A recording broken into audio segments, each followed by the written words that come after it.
Und Marian Grunden hat sich diese Wahl in Frankreich auch noch mal näher angeguckt, Marian. Also vor allem interessiert uns natürlich auch, wie funktioniert das eigentlich? Erster Wahlgang, zweiter Wahlgang und welche Altersgruppen und Bildungsstufen haben denn wie abgestimmt bisher?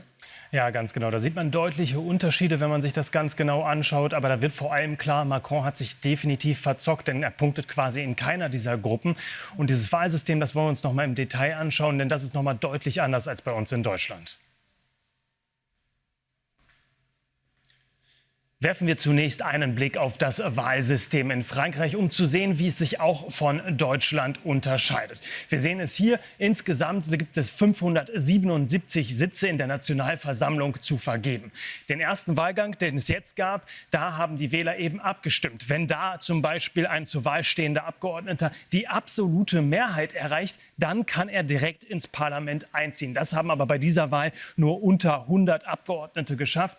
Heißt also, die meisten haben keine erforderliche Mehrheit erreicht. Heißt also, es geht in diesen zweiten Wahlgang. Dieser zweite Wahlgang, der ist für den nächsten Sonntag angesetzt. Und da haben die Wähler wieder die Chance. Allerdings werden da nur die zugelassen, die Kandidaten zugelassen, die mindestens 12,5% erreicht hat. Alle anderen fallen also raus. Also je nach Wahlkreis kommt es dann eben darauf an, ob es eine Stichwahl zwischen zwei Kandidaten gibt. Das sind aber weniger Wahlkreise. In den meisten wird es darauf hinauslaufen, dass eben 3 Kandidaten dort stehen werden und dann zur Wahl stehen. Die müssten dann also einfach aber nur noch eine relative Mehrheit, also die meisten Stimmen bekommen und würden dann eben so in das Parlament einziehen. Wir wollen aber auch noch mal schauen, wie die Franzosen tatsächlich in diesem ersten Wahlgang abgestimmt haben und schauen da zunächst einmal auf das Alter in der nächsten Grafik. Denn hier sehen wir eben, da gibt es deutliche Unterschiede, wo die Stimmen letztendlich gelandet sind. Schauen wir zum Beispiel hier auf die 18- bis 24-Jährigen, also die Jungen.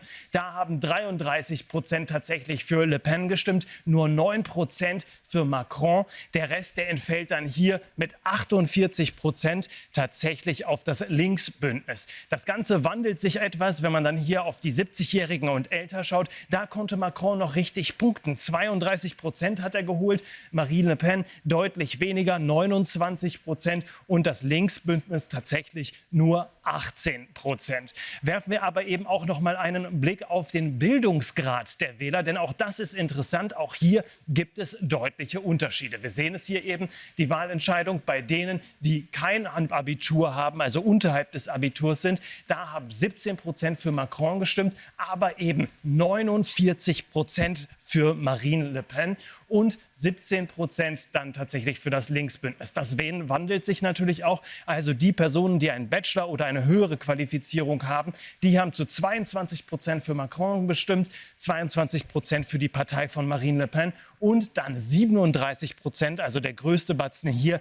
eben für das Linksbündnis. Also man sieht diese Unterschiede je nach Alter, je nach Bildung und dann wird sich eben zeigen, ob sich das noch verschärfen wird, wenn am nächsten Sonntag wieder an die Wahlurne gerufen wird.